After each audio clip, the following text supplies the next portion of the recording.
Last week was the week of negotiations between the United States and Russia over the situation in Europe.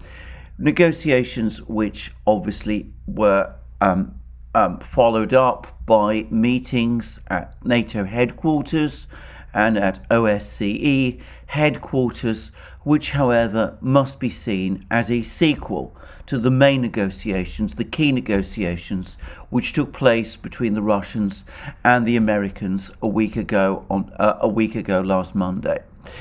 And we've been gradually beginning to piece together some information about what actually took place over the course of those negotiations between the Americans and the Russians, with the Russians being, as is often the case now, a great deal more communicative. Most of the information comes from various interviews and a long press conference from the Russian Foreign Minister Sergei Lavrov. It turns out that whilst the Russians came to the negotiations with their draft treaties and their position carefully prepared, the Americans ended up harping constantly about the presence of Russian troops in European Russia, and that the entire 8 hours of the talks were essentially a dialogue between the Russians trying to get the Americans to focus on their request for security guarantees, and the Americans trying to persuade the Russians to try to draw down their troops in European Russia. Lavrov has spoken contemptuously of American demands that Russian troops on Russian soil should be told to return to barracks. Left unsaid is, of course, the fact that they are actually in their barracks in European Russia, in what are now becoming the bases, the forward bases that are being created for those troops, as well as together with the various logistic preparations the troops like that require. I am going to make one very quick observation before I deal with the main topic of today's program, which is Germany's relations with Russia, which is that I think that the Americans are making a mistake by focusing all the time and so obsessively about those Russian troops in European Russia. The Russians must be coming away with the impression that the Americans are frightened about the presence of those troops. In fact, when you read Russian commentaries, which one is now getting from all sorts of people, from Lavrov, from Ryabkov, from Dmitry Peskov, Putin's spokesman, who recently gave a long interview from CNN, you can see how the Russians are now playing with this issue of their troops in European Russia, keeping the Americans guessing about their intentions, leaving the Americans uncertain about what the Russians intend to do with those troops, realizing from a Russian point of view that the presence of those troops actually gives them leverage over the US and is what has forced the US, in effect, to come down and sit down and conduct those negotiations which took place with the Russians last week. One can almost smell the sense of fear that hangs over the negotiations, a smell of fear on the part of the Americans that the Russians, of course, have sensed and which they are taking advantage of. Far wiser and far better would have been for the US to say as little about these troop deployments as possible and to focus instead on preparing coherent counter-proposals to the Russian proposals, or alternatively rejecting the Russian proposals outright and telling the Russians that they're not open for discussion. That would have been a much firmer and stronger approach, and one which the Russians have noted that the United States did not follow. I say that because the Russians undoubtedly now think that the Americans are afraid, and the actions that the Americans have taken since those talks last week will only have reinforced that impression.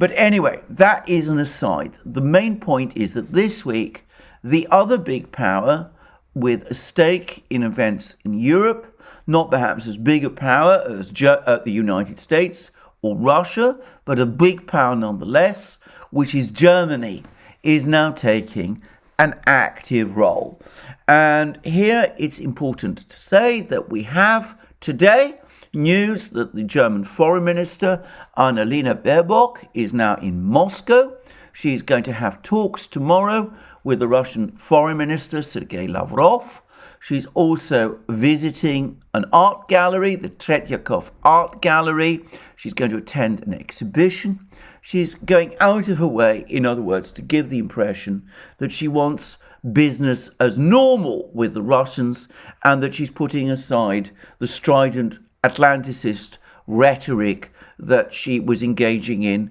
during the recent German election and to some extent since then. And I think some people around the world, in the West especially, perhaps in Ukraine, which Baerbock visited briefly on her way to Moscow, I think many people are perhaps surprised that Baerbock seems to be taking what looks like a much more conciliatory and moderate line towards the Russians than many people perhaps had expected from her, people who perhaps took her Atlanticist rhetoric for real. And perhaps it's important to say that where Baerbock has gone, another German politician, a more powerful one still, Germany's Chancellor Olaf Scholz, is apparently preparing to follow. There's rumours, which have not so far been confirmed, that a summit meeting between Scholz and Putin is in preparation, and that the two leaders of the two most powerful European countries are going to have a detailed discussion with each other, with Scholz having apparently made clear that he is in overall control of foreign policy with respect to the Russians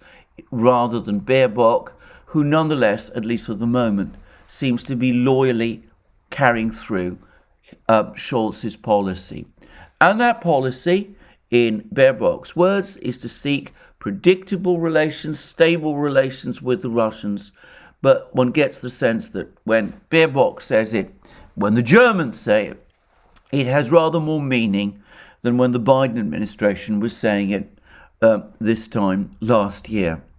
Now, why is this happening? Why are the Germans taking this more conciliatory line with the Russians?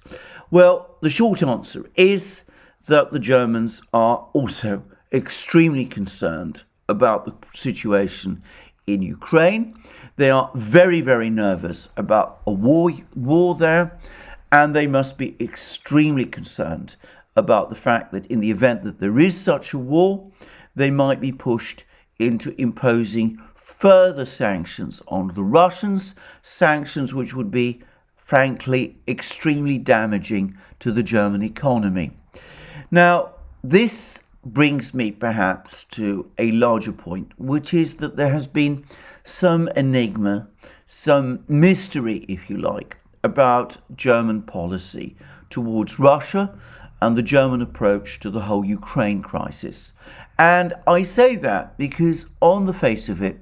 Germany has acted diametrically contrary to its own interests. If we go back to the events of the so-called Maidan revolution or coup of 2013-2014,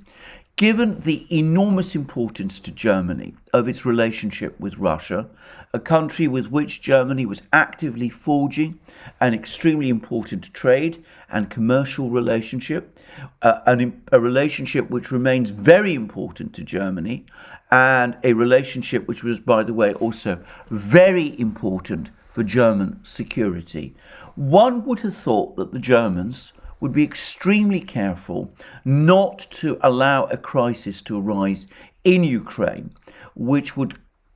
compromise or threaten their relationship with the Russians. However,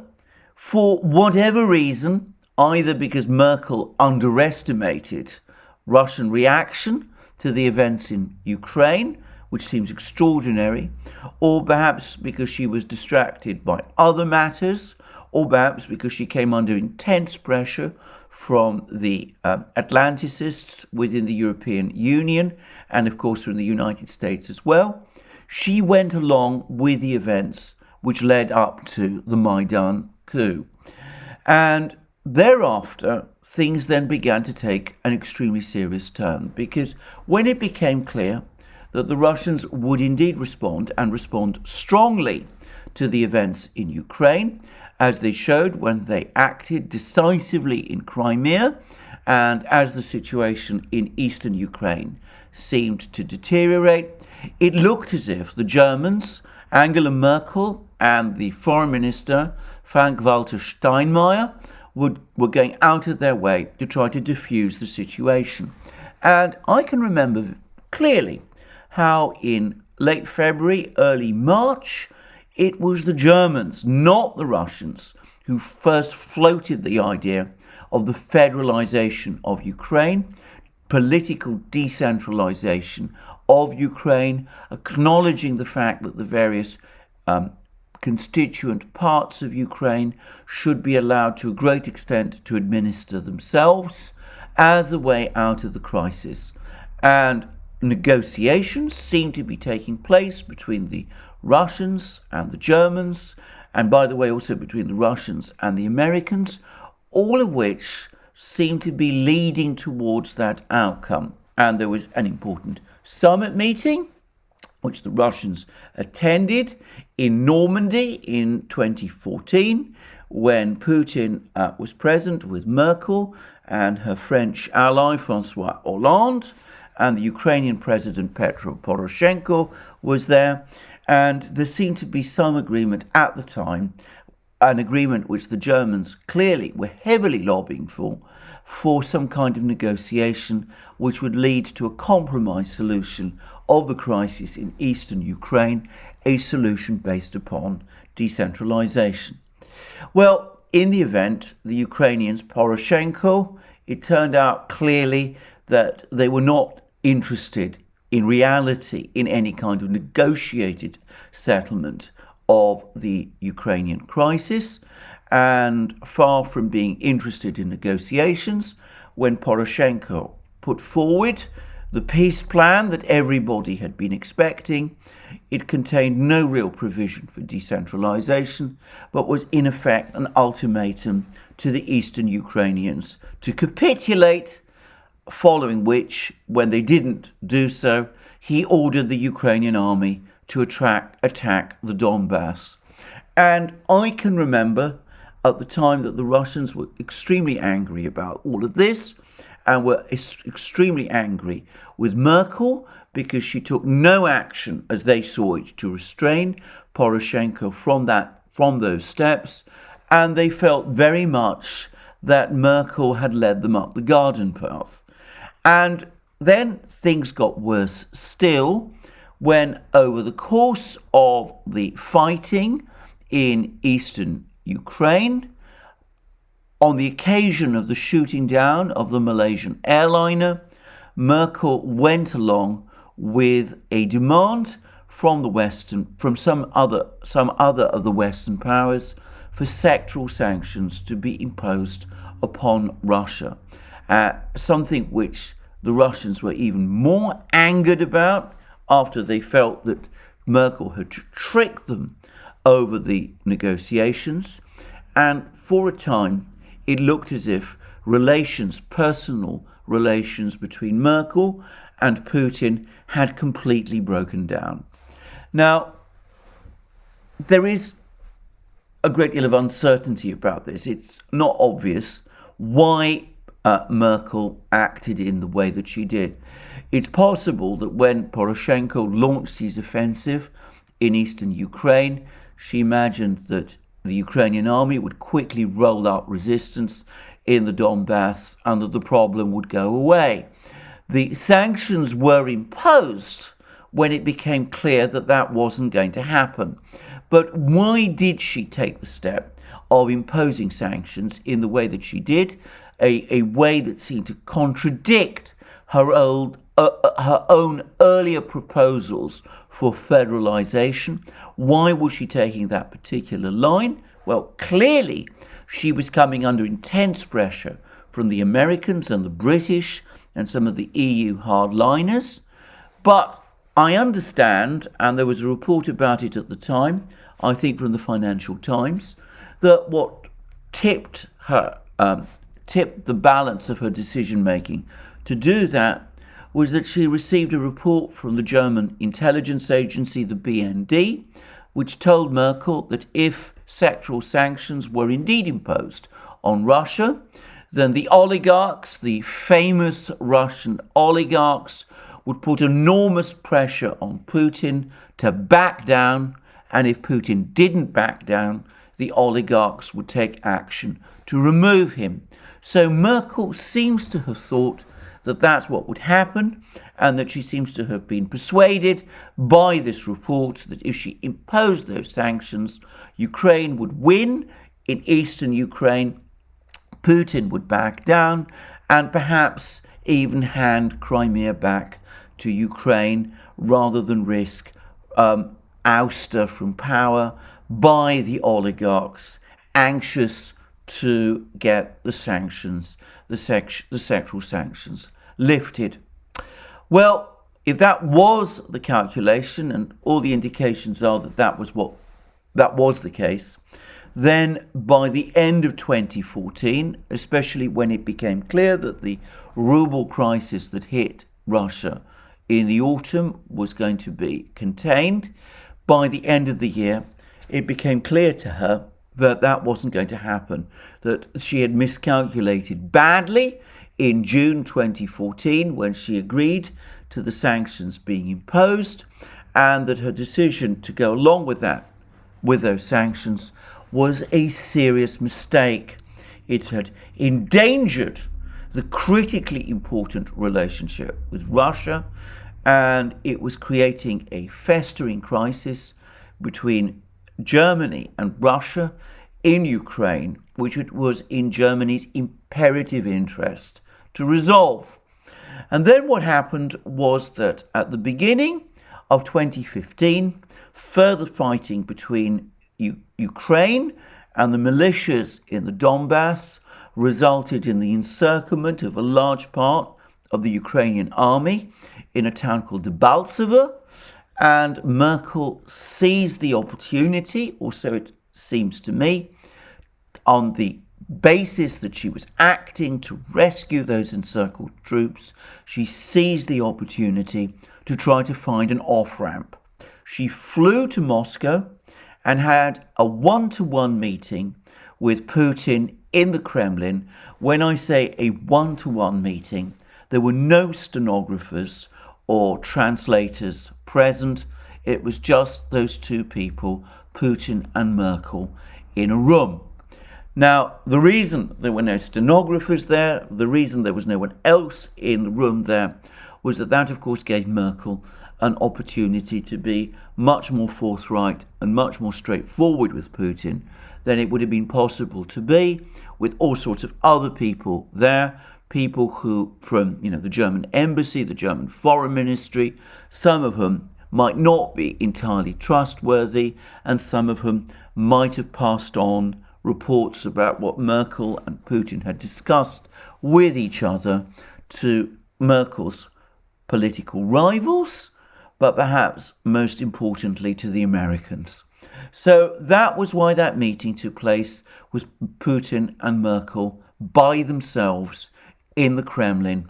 in that particular room. I would add, by the way, that despite the absence of stenographers, I've no doubt that the room had been fully wired by the Russians. They have almost certainly in their possession a recording of the discussion and probably a transcript, but we're not going to see that recording, hear that recording, or see that transcript, I suspect, for decades. It's probably one that Putin and the officials around him, Lavrov and the rest, have consulted, but it is now deeply classified, and as is the way with these things, it will probably take decades before we find out exactly what Putin and Merkel said to each other. And I would add quickly and in parenthesis that Putin and Merkel could speak to each other directly in this way, because of course Putin speaks fluent German and Merkel speaks fluent Russian, so they can understand each other's languages. Anyway, we don't need to guess too far and too deeply what Putin and Merkel said to each other, because it clearly was set out, it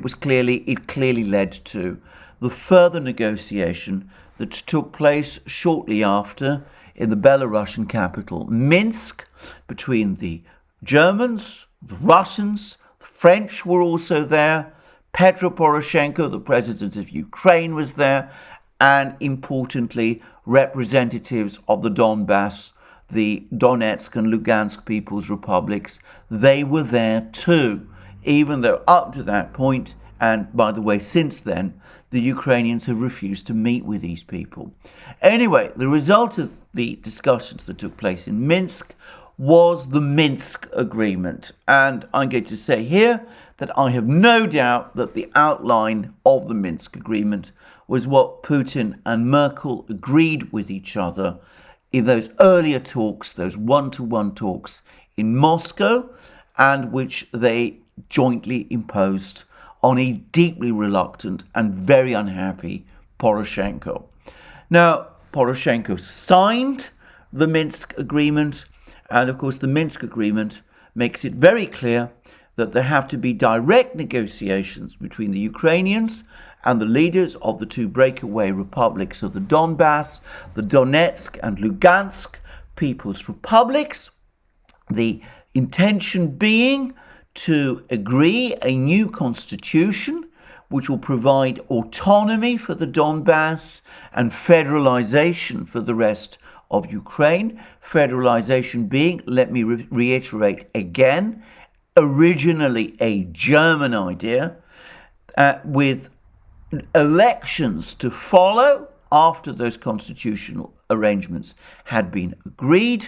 and after those elections were completed and with a new government of national unity established, then, but not before, Russia would return control of the border areas of the Donbass, which were under the control of the Donetsk and Lugansk People's Republics and of the Russian army, back to Ukraine, at this point a Ukraine led by this new government of national unity. That was the agreement that was reached in Minsk in February 2015. And it was the agreement that was clearly intended to provide Merkel and Germany with that off-ramp.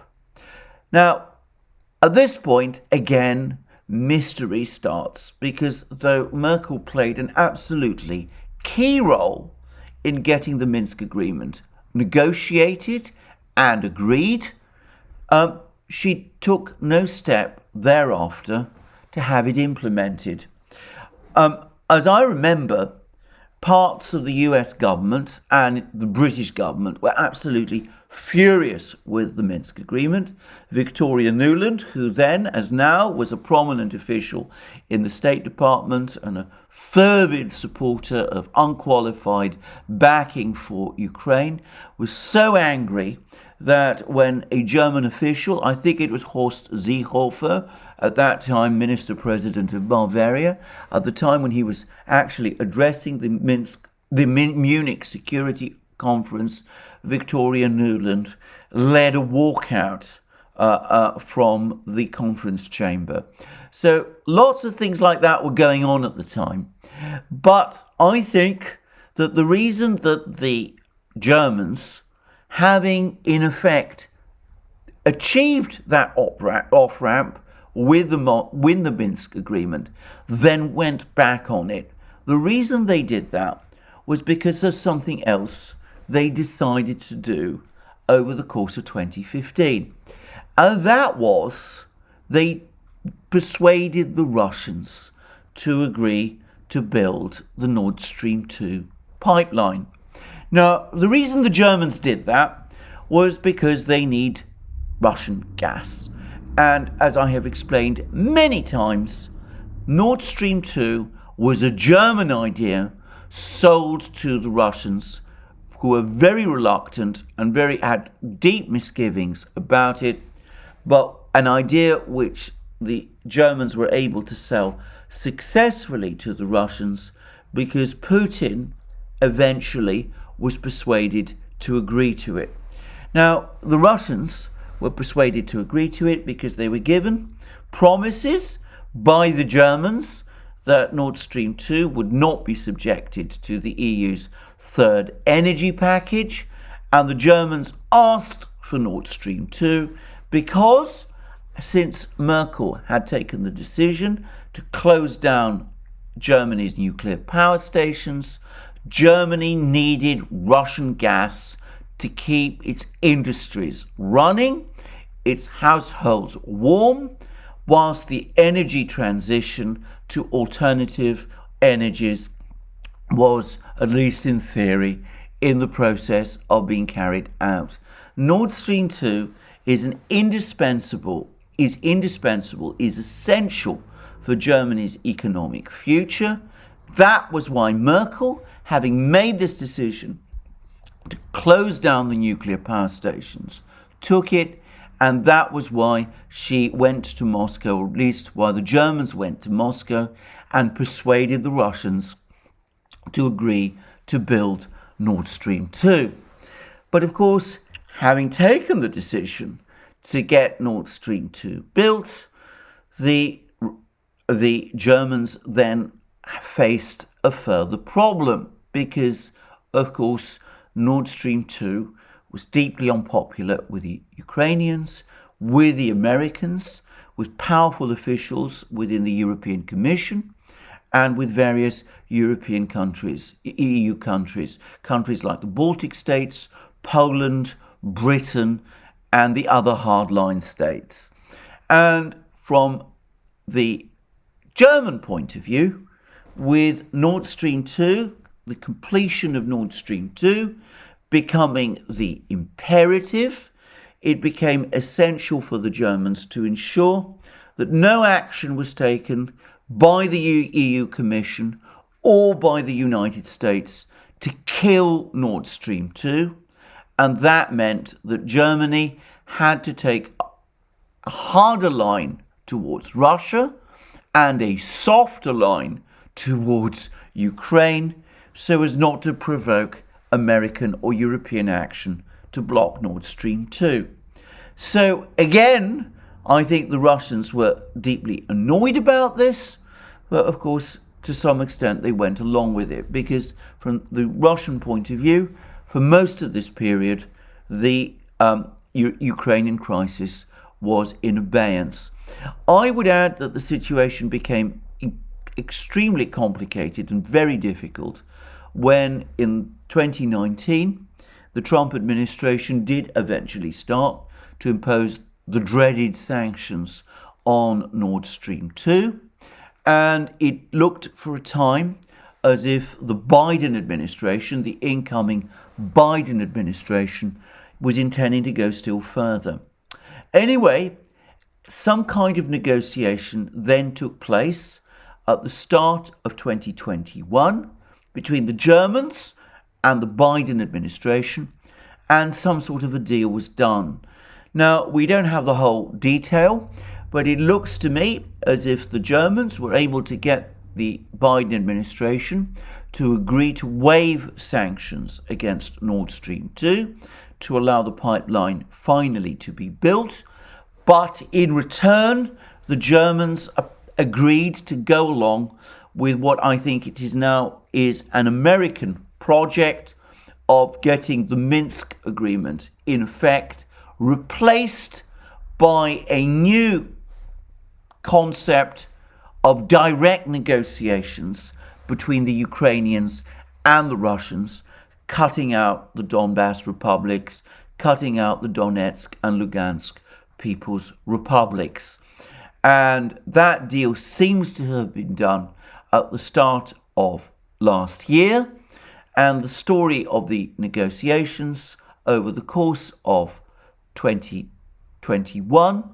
was of attempts by the Western powers to try to persuade the Russians to negotiate directly with the Ukrainians and to accept that they were a party to the conflict. Now that, by the way, made the Russians seriously angry, and I suspect that in some way that we don't completely know, it is an explanation for many of the current tensions in Ukraine. The decision by the Ukrainians to move all those troops to the conflict line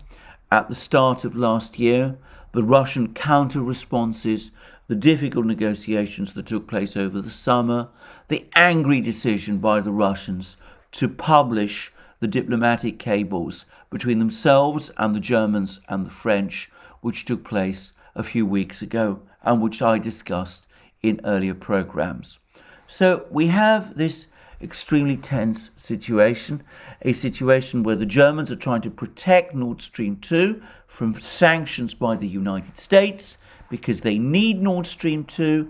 and at the same time, and as a consequence, are therefore taking a softer line towards the Ukrainians, are taking no step to force the Ukrainians to negotiate and to implement the original Minsk Agreement, but a process whereby the Germans instead are trying to persuade the Russians to drop the Minsk Agreement and to negotiate directly with the Ukrainians, treating the situation as the conflict as if it was a conflict between Ukraine and Russia, as opposed to a civil war, a conflict, an internal conflict within Ukraine itself. So I think all that happened, as I said, because the Germans were anxious to preserve and protect Nord Stream 2.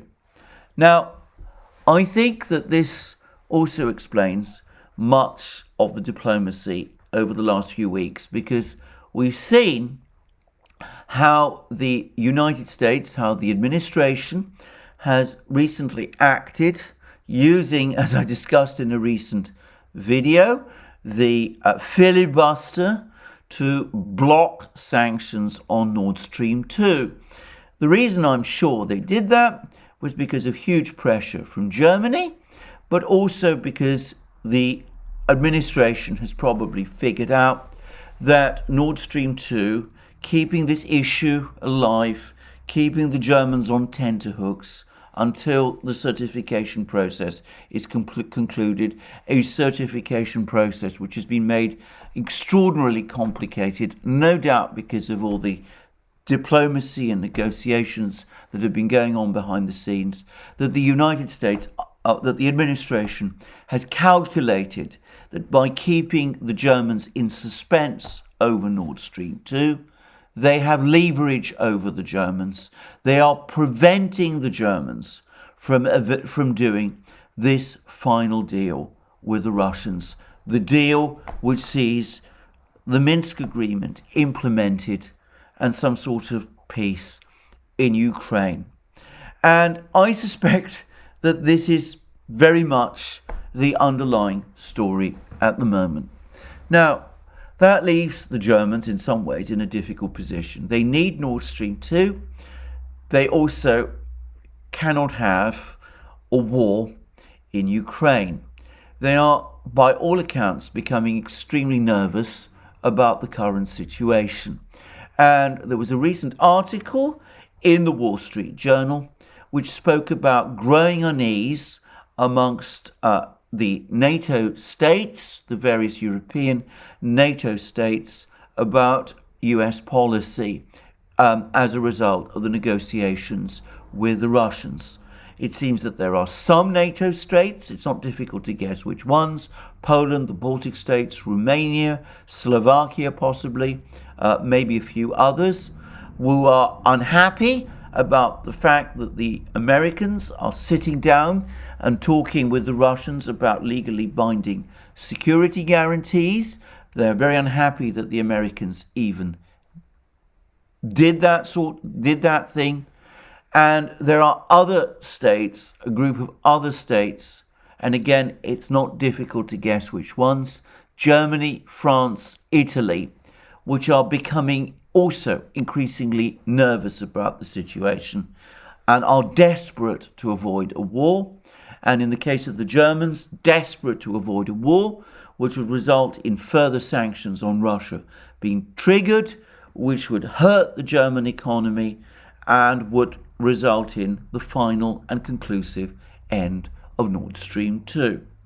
And that's why we see these negotiations between the Russians and the Germans now taking place.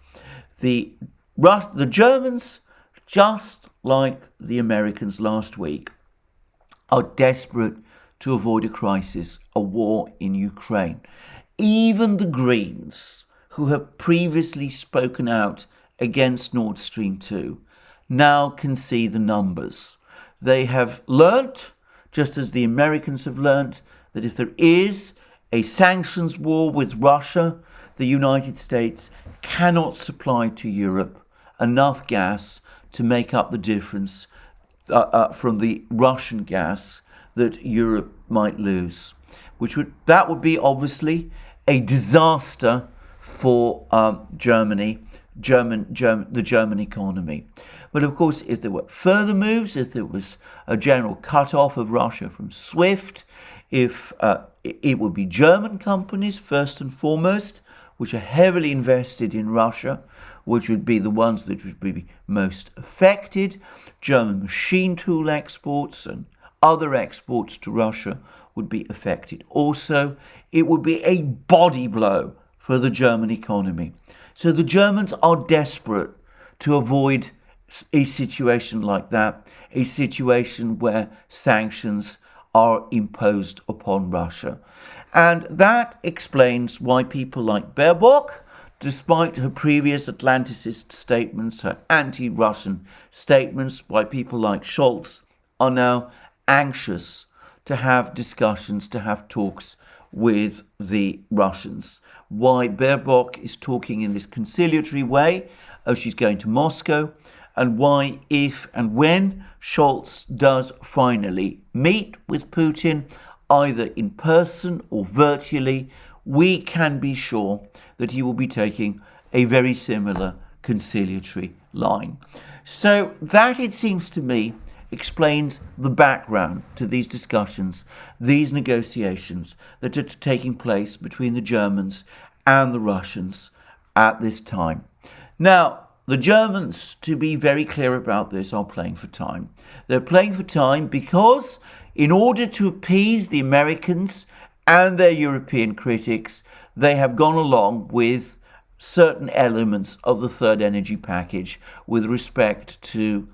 Nord Stream 2. A German court last summer said that the part of Nord Stream 2 which operates in Germany is subject to the third energy package, something which Putin had been assured by Merkel would not be the case. So we've now got this complex certification process underway whilst Gazprom and the other Nord Stream 2 operators put together this subsidiary company which will take over running of Nord Stream 2 from the German side of Nord Stream 2 within Germany itself. And the German regulator has indicated that once the subsidiary company is set up, they will be able to make a proper decision, and the probability is that they will certify Nord Stream 2 and clear it for operation, and then at that point there will then be a further agreement presumed by the European Union to rubber stamp that certification, with the prospect that Nord Stream 2 would in that case come on stream in June. And at that point, much of the leverage that the United States, the other hardline Western powers, Britain and all the rest, have over Germany, at that point that leverage will have gone. And it's important to say that if there was a war in Ukraine, Germany would still be obliged to impose sanctions, and those sanctions would no doubt cover Nord Stream 2, so the Germans would be anxious to avoid a war. But with Nord Stream 2 under their belt, they might, just conceivably, at that point, feel more free to do that which they appeared to agree to do back in 2015, which is to broker direct talks between Ukraine and the two republics of the Donbass, the Donetsk and Lugansk People's Republics, to bring this festering sore of the Ukrainian conflict finally to an end, so that Germany's critical relations with Russia can be brought back on track. That, it seems to me, is probably the game plan in Berlin. It seems to me that the Chancellor, Scholz himself, is probably signed up to it. I suspect that most of the German business community, the unions,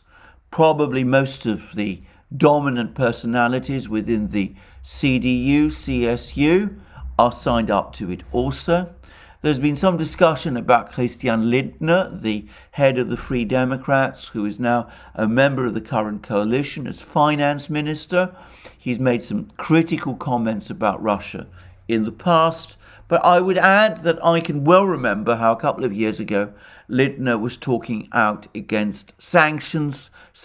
against Russia, leading me to think that, in fact, he would probably be willing to go along with this as well. And I suspect that even the Greens, as I said, looking at the numbers, under pressure from their own voters, most of whom, as opinion polls show, support Nord Stream 2, are starting to moderate their position, as reflected by the more conciliatory words that Baerock is making. So, what we could see is some kind of strategy of tension from the Russians over the next few months, real worry from the Germans that there shouldn't be a war in Europe, negotiations between the Germans and the Russians, with the Germans trying to impress on the Russians the importance of not having a war in Europe until the summer, well, up to and beyond the summer, no doubt, but certainly not until the issue of Nord Stream 2 is finally resolved, and the Russians perhaps indirectly, quietly suggesting to the Germans that yes, they understand German concerns. No, they have no plans to attack Ukraine. They've said so repeatedly. But in return for their understanding and restraint over the next few weeks and months,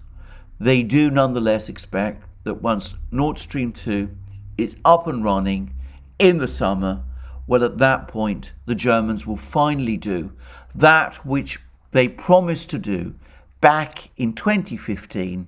and start to put pressure on the Ukrainians to get the Ukrainians to implement their side of the Minsk Agreement. That, it seems to me, is probably the game plan in Berlin. Now, I ought to say that one perhaps ought to be careful in imagining that German political leaders, German officials, think about these things in quite the structured way that I've been saying. But it seems to me the best explanation for these extraordinarily complicated and contradictory foreign policy lines that the Germans have been following over the last few years. On the one hand, brokering the Minsk Agreement, and then subsequently appearing to take steps which suggested that they were about to repudiate it, agreeing with the Russians to build the Nord Stream 2 pipeline, and at the same time going out of the way to provoke the Russians on all sorts of other matters, acting in a way that seems contrary to German national interest by fostering a crisis in relations with Russia and supporting Ukraine, whilst at the same time trying to maintain some kind of dialogue with Russia simultaneously. Now, we will see whether this very complicated policy works itself out. I think the Russians have a pretty fair grasp of what the Germans are doing. I think that on Putin's side, he came in for a lot of criticism. He's come in for a lot of criticism, as is known from some more hardline people within the Russian establishment who feel that he was led up the garden path by Merkel in 2014 in advance of the Ukrainian attack on the Donbass and the imposition of sectoral sanctions, and that he was led by up the garden path by Merkel all over again in 2015 after the Minsk Agreement was agreed and subsequent to the inking of the agreement to build Nord Stream 2. So he's come in for some criticism, as I said, from hardline people within the political establishment in Moscow. But I think that having waited 6 years, the Russians are probably willing to wait 6 months and will wait until the German regulator has made his decision, allowing Nord Stream 2 to start operating and providing Germany with gas. At that point, of course, the Germans will become even more dependent on the gas they're receiving from Russia. Ukraine will be in a weaker position because its role as a transit state will have been undermined, and the Germans can then move forward finally to do what they promised, which is talk to the Ukrainians and try to move them along towards a proper settlement of the conflict along the lines set out in the Minsk Agreement, and with a view to getting that Minsk Agreement operating by direct negotiations between Ukraine and the two republics of the Donbass.